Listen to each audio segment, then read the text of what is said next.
जिस तरह से हम सोचते हैं उस तरह से कुछ नहीं होता। कभी कभी परिस्थितियां और लोग अचानक हमारी सोच और अपेक्षाओं के बिल्कुल अलग हो जाते हैं, जिससे हमें संभलने का मौका नहीं मिलता, सोचने का समय नहीं मिलता, और हम पर हावी हो जाती है। क्योंकि ज्यादातर लोग वैसे नहीं होते जैसे वे दिखते हैं, और मेरे साथ भी कुछ ऐसा ही हुआ है। मैं अपनी चाची के साथ रहता था, क्योंकि वह एक अकेली औरत थी। और जब मैं उनके पास आया था तो मैं बिल्कुल ठीक ठाक और मस्त था। मगर मेरी हमदर्दी ने मुझे वह दिन दिखाए कि मैं किसी काबिल नहीं रह गया था। चाची ने मेरे साथ जो कुछ किया वह मैं सोचकर भी कांप उठता हूँ। मैंने कभी सपने में भी नहीं सोचा था कि कोई इंसान इतना बेशर्म कैसे हो सकता है। मुझे चाची के पास रहते हुए कुछ ही समय हुआ था कि अचानक ही मेरी हालत तेजी से खराब होने लगी थी, और मैं पिछले कुछ दिनों से अपनी तबीयत बहुत ही खराब महसूस कर रहा था। मेरा सर भी बहुत ही भारी था। आज भी जैसे ही मैं सुबह उठा तो मुझे बहुत ही ज्यादा कमजोरी महसूस हो रही थी। मेरे पैरों में तेज दर्द था, और यह सब मेरी समझ से बाहर था। आखिर मेरे साथ ये हो क्या रहा है? वैसे तो मैं बिल्कुल ठीक था, मुझे कोई चोट भी नहीं लगी थी। बस इतना पता था कि जब से चाची के पास रहने आया था तब से ही मुझे टांगों के दर्द की बीमारी शुरू हो गई थी। मैं हिम्मत करके उठा और हाथ मुंह धोकर बाहर आंगन में निकल आया। चाची घर की सफाई कर रही थी। मुझे देखकर मुस्कुराई और मेरे पास आकर मेरा माथा चूमा और बोली, उठ गया मेरा शहजादा।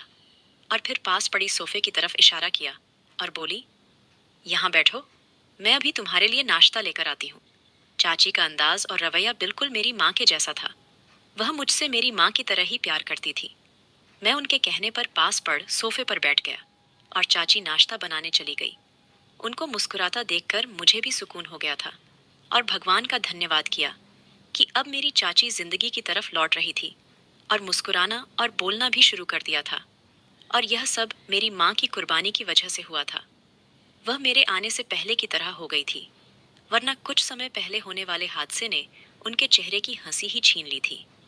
यह कैसा हादसा जिसमें चाची के जीने की आस ही खत्म कर दी थी। चाची के जवान बेटे की मौत ने उन्हें अंदर तक हिलाकर रख दिया था। चाची के बेटे की अचानक मौत ने चाची को पागल सा कर दिया था।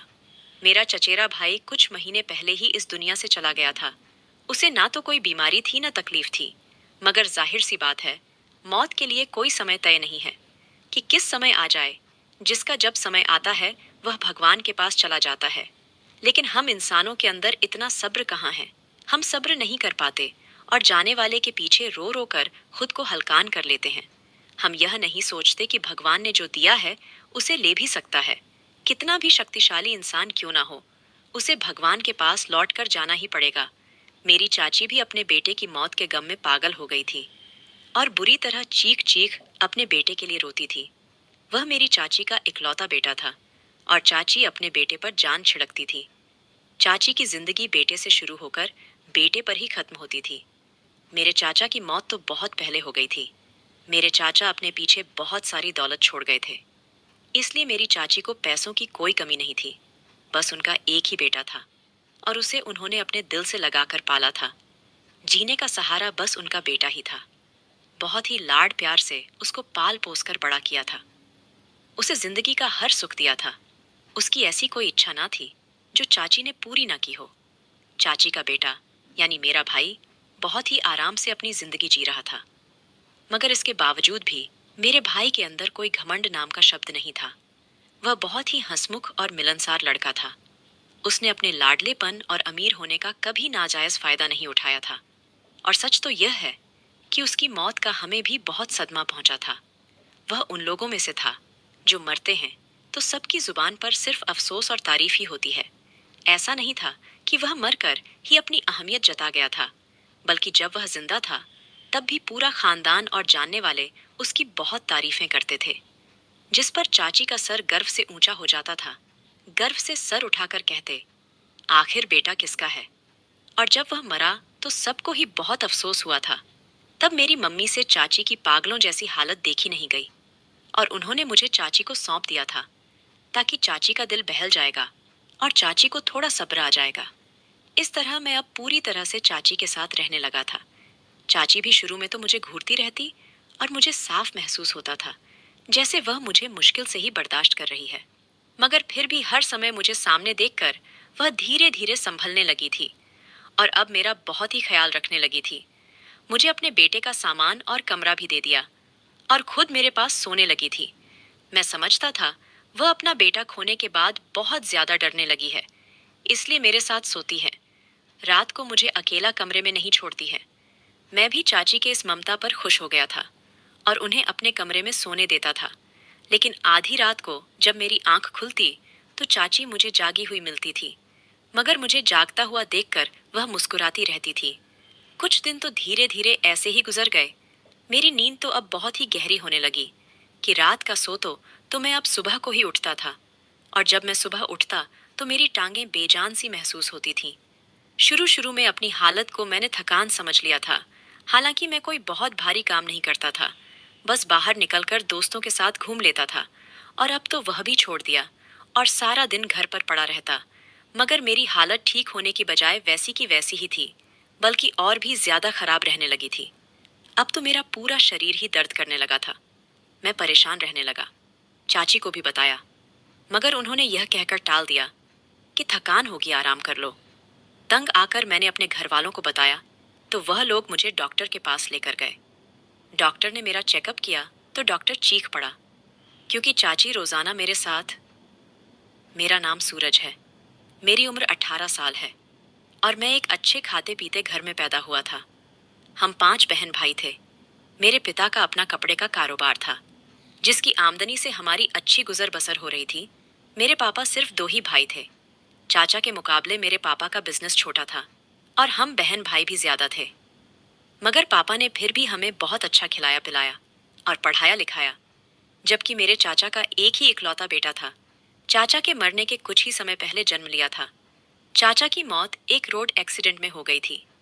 चाचा की मौत से चाची बहुत ज्यादा टूट गई थी, लेकिन अपने बेटे को देखकर उनके अंदर जीने की उमंग जागी थी। चाची ने अपने बेटे को बहुत मोहब्बत से पाला था। बाप की कमी तो औलाद को रहती ही है, मगर चाची ने कोशिश की थी कि मेरा चाचा की कमी को ज्यादा महसूस ना करें। वह मेरे कजिन भाई के मुंह से कोई भी फरमाइश सुनती तो उसे जरूर पूरा करती थी। मगर हमारी जिंदगी अलग थी।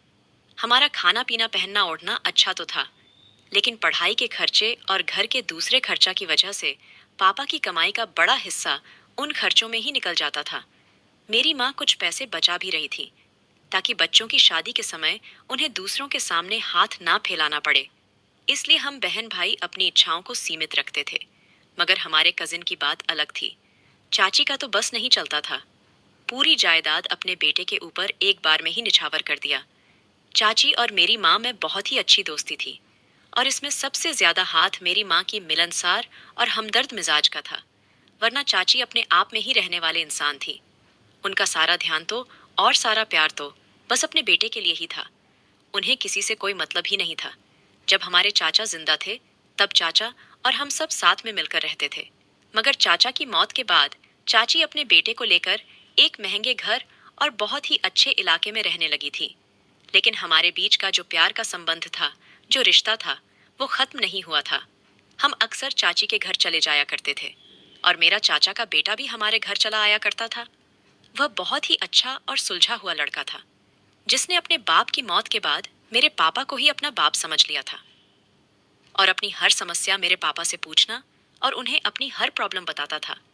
मेरी माँ को भी वह माँ का दर्जा ही देता था और हम बहन भाइयों से भी उसका बहन भाइयों वाला ही रिश्ता था। कयामत तो हम पर तब टूट पड़ी जब एक रोज अचानक ही सुबह सुबह मेरे भाई के मरने की मुझे खबर मिली। हम सबको बहुत बड़ा सदमा पहुंचा था और हम लोग सब के सब दंग रह गए थे, क्योंकि वह एक दिन पहले ही हम सबसे मिलकर गया था और उस समय वह बिल्कुल ठीक ठाक और एकदम स्वस्थ था। फिर सुबह सुबह अचानक उसे क्या हो गया था। इंसानों के अंदर यह तो नेचुरल है कि जब हम किसी के मरने की खबर सुनते हैं तो उसके मौत का कारण भी खोजने लगते हैं। हमें लगता है कि वह सोते हुए मरा है तो जरूर इसके पीछे कोई वजह होगी। हालांकि मौत के लिए किसी कारण का होना जरूरी नहीं होता। हम भी अपने कजिन की मौत पर हक्का बक्का रह गए थे और रोते हुए चाची के घर पहुंचे गए थे। सामने ही हमारा कजिन अपना बेजान शरीर लिए हुए गहरी नींद में सो रहा था और यह दृश्य हमारे लिए इतना दर्दनाक था कि हमारा दिल फटने वाला था। चाची का सदमा हम सबसे बड़ा था। वह तो उनकी जीने की इकलौती वजह थी। हम सब भी रोते हुए चाची के पास पहुंचे और अपने कजिन के मौत के पीछे का कारण जाने लगे। तब चाची ने रोते हुए बताया कि रात को तो अच्छा भला था, खाना पीना भी मेरे साथ किया, और फिर बोला कि मेरी तबीयत कुछ ठीक नहीं लग रही है, मैं आराम करना चाहता हूँ। चाची ने बताया कि फिर मैंने उसे आराम करने के लिए उसे उसके कमरे में भेज दिया। मगर सुबह जब कॉलेज जाने के लिए चाची उसे जगाने उसके कमरे में पहुंची तो उसका शरीर बेजान हो चुका था। उसकी अचानक मौत ने सबको ही चौंका दिया था। चाची के लिए यह बहुत बड़ा सदमा था। वह तो लगभग पागल ही हो गई थी और जोर जोर से चीख चीख कर अपने बेटे को पुकार रही थी। जब हमारे कजिन के शरीर को अंतिम संस्कार के लिए ले जाया जाने लगा तो चाची बेहोश होकर गिर पड़ी थी। मेरी माँ भी बहुत उदास थी और चाची को संभाल रही थी। आसपास लोग चाची के लिए अफसोस कर रहे थे। कितनी जमीन जायदाद और चाचा का चलता कारोबार अब किसके हवाले करेंगे, क्योंकि पति तो पहले ही मर गया था और अब जवान बेटा इकलौता सहारा था, वह भी छोड़कर चला गया। लोगों की इस तरह बातों पर मेरी मम्मी को बहुत अफसोस हुआ, जिसका जवान बेटा छोड़कर चला गया हो। उसे भला अब दौलत और जायदाद का क्या करना। सबसे कीमती चीज तो औलाद ही होती है। जब वही नहीं रही तो दौलत जायदाद किस काम की। एक माँ के लिए तो उसकी पूरी दुनिया उसका बच्चा ही होता है, और वही दुनिया चाची की लूट चुकी थी। चाची को बहुत देर बाद बहुत ही मुश्किलों से होश में लाया गया था। मगर जैसे ही होश में आने के बाद उन्होंने अपने बेटे को अपने पास नहीं देखा तो वह उल्टी सीधी बातें करने लगी थी। कभी कहती थी कि उनके बेटे को किसी ने मार डाला है, और कभी वह चीखने लगती है कि उनका बेटा जिंदा है, अपने कमरे में सो रहा है, जल्दी से उसे उठाकर लाओ, मैं अभी उसके लिए नाश्ता बनाती हूँ। हम सब जानते थे कि उनकी हालत तो उनके जवान बेटे की अचानक मौत की वजह से ऐसी हो गई है, इसलिए सबकी ही आंखों में आंसू बह रहे थे। मेरी माँ ने जब यह देखा तो वह परेशान हो गई, क्योंकि हम सारी जिंदगी चाची के पास नहीं रह सकते थे, और अब चाची अपने बड़े से घर में अकेले कैसे रहती। हम लोगों को तो अपने घर जाना ही था, क्योंकि हमारा अपना घर था। मम्मी ने चाची को अपने साथ चलने को कहा, मगर वह नहीं मानी। उन्होंने कहा कि मैं इसी घर में रहना चाहती हूँ, क्योंकि कभी भी मेरा बेटा यहाँ आ सकता है। चाची की ऐसी बातें सुनकर उन्हें अकेला छोड़ने को बिल्कुल भी दिल नहीं चाह रहा था। फिर तय यह हुआ कि हम में से किसी एक को चाची के पास रुक जाना चाहिए, ताकि वह अकेली ना रहे, और जो कोई उनका ख्याल रख सके। मेरी बहनों को अकेला नहीं छोड़ा जा सकता था, और बड़ा भाई चाची के पास रहने को तैयार नहीं था। इसलिए घर वालों ने मुझे ही चाची के पास छोड़ दिया और मुझे समझा बुझाकर चले गए। शुरू शुरू में तो चाची का रवैया वैसे का वैसा ही था। वह उठते बैठते पागलों जैसी हरकत करते थी, कभी कभी चीखने लगती तो कभी कभी बड़बड़ाने लगती थी। मुझे उनकी परवाह भी थी। मैं चाहता था कि किसी तरह चाची नॉर्मल हो जाएं, उनकी तबीयत पहले की तरह ठीक हो जाएगी तो फिर मैं अपने घर चला जाऊंगा। इसलिए मैं चाची की हर बुरे रवैये को सह रहा था, और मैं उन्हें हर तरह से मनाने की कोशिश करता रहा। तो चाची भी अब कुछ कुछ बदलने लगी थी। अब वो खा जाने वाली नजरों से नहीं देखती थी, बल्कि वह मुझे आंखों में चमक लिए देखती रहती थी। ऐसा लगता कि जैसे वह मुझे देखकर कितना खुश हो जाती है। एक दिन वह मुझे पकड़कर अपने बेटे के कमरे में ले गई और उसका सारा कीमती सामान उठा उठाकर मुझे देने लगी। चाची के अंदर आए। इतने बड़े बदलाव पर मैं हैरान था, मगर मैं खुश भी था कि चलो, मैंने चाची को दुख के दरिया से निकाल लिया है। धीरे धीरे चाची नॉर्मल हो रही थी, जिंदगी की तरफ लौट रही थी, और मेरा यह सोचना बिल्कुल सही निकला था। चाची बहुत ज्यादा संभलने लगी थी। मेरे लिए अपने हाथों से खाना बनाती और मुझे अपने पास बिठाकर मुझे खाना खिलाती। ज्यादातर समय मेरे आस पास ही रहती, बहाने बहाने से मेरे सारे काम करती। मैं भी चाची के इस रवैये पर बहुत खुश था कि चलो, धीरे धीरे चाची अब ठीक हो रही है। लेकिन अभी अगर मैं रातों को जागता तो चाची मुझे जागती मिलती थी। मुझे चाची की अभी चिंता रहती थी। मुझे लगता कि शायद अब भी वह अपने बेटे को भूल नहीं पाई है और उसकी याद में रात को जागती रहती है। लेकिन चाची मेरे कमरे में मेरे पास ही सोती थी। कुछ दिन बाद मेरी नींद बहुत ही ज्यादा गहरी होती चली गई कि मैं रात को सोता तो सुबह को ही मेरी आंख होती थी। वह भी चाची के जगाने पर ही उठता था। मैंने इस बात पर ज्यादा ध्यान नहीं दिया, क्योंकि मुझे यही लगता था कि दिन भर की थकान की वजह से शायद रात को मैं गहरी नींद सो जाता हूँ। लेकिन इतनी लंबी नींद लेने के बाद भी मेरी सेहत अचानक धीरे धीरे गिरने लगी थी। मैं थका थका सा रहने लगा था और सुबह उठता तो मेरी टांगें बेजान सी होती थी। और यह बात मुझे बिल्कुल भी समझ नहीं आ रही थी। मैंने एक दिन अपनी यह परेशानी अपनी चाची को बताया कि मुझे कुछ अजीब सा महसूस हो रहा है। कमजोरी भी बहुत ज्यादा महसूस हो रही है। मेरी बात पर चाची ने गौर से मुझे देखा और ना में सिर हिलाते हुए बोली कि ऐसा कुछ और नहीं है, सिर्फ तुम्हारा वहम है। तुम दोस्तों के पास चले जाते हो तो खेलने कूदने में थकान हो जाती होगी। आराम करो, ठीक हो जाओगे। मैं चाची की बात सुनकर चुप हो गया था, मगर मैं कोई बचा नहीं था जो मैं अपनी हालत को ऐसे इग्नोर कर देता। नया नया जवान हो रहा था। खेलने कूदने से मुझे इतनी कमजोरी नहीं होनी चाहिए थी। लेकिन मैंने चाची से ज्यादा बहस नहीं की और अपने कमरे में आराम करने चला गया। अब तो मैंने अपने दोस्तों के साथ बाहर जाना भी छोड़ दिया था। बाहर से थोड़ा बहुत सामान चाची के लिए ले आता था। अब मुझे शर्मिंदगी महसूस होने लगी थी कि मैं चाची का ख्याल रखने की बजाय उन पर बोझ बनता जा रहा हूँ। मैं खुद सारी जिम्मेदारी लेना चाहता था, मगर मैं अब बिल्कुल ही कमजोर हो चुका था। घर में चलना भी मुश्किल हो रहा था। कॉलेज जाना तो दूर की बात थी। कभी कभी जब कॉलेज चला जाता तो मेरे दोस्त मुझे हैरत से देखते और कहते, कितने कमजोर क्यों होते जा रहे हो। अब तो मेरी टीचर ने भी महसूस कर लिया था और मुझे सलाह दी कि किसी डॉक्टर को दिखाओ। लेकिन मैं करता तो क्या करता। चाची ने तो मेरी बात मानने से ही इनकार कर दिया था। और फिर एक दिन मजबूर होकर मैं अपने घर चला गया और उन्हें अपनी समस्या बताया। मेरी हालत देखते ही मेरे घर वाले बहुत ज्यादा घबरा गए थे। मेरे पापा मुझे उसी समय डॉक्टर के पास लेकर गए।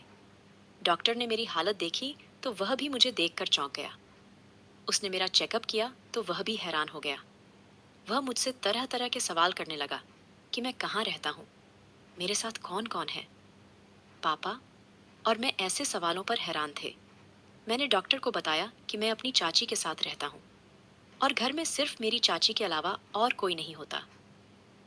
डॉक्टर ने यह सुनकर हैरत का इजहार किया और मेरे हालत की वजह मेरे बाप को बताई तो मुझे और पापा को तेज झटका लगा था। पापा का चेहरा गुस्से से लाल हो गया था और मैं बैठा रह गया था। हम दोनों पापा बेटे सर झुकाए घर पहुंचे तो घर वाले हमारा ही इंतजार कर रहे थे। जैसे ही हम घर में दाखिल हुए, मेरी माँ मेरे पास आई और पूछा कि डॉक्टर ने क्या कहा।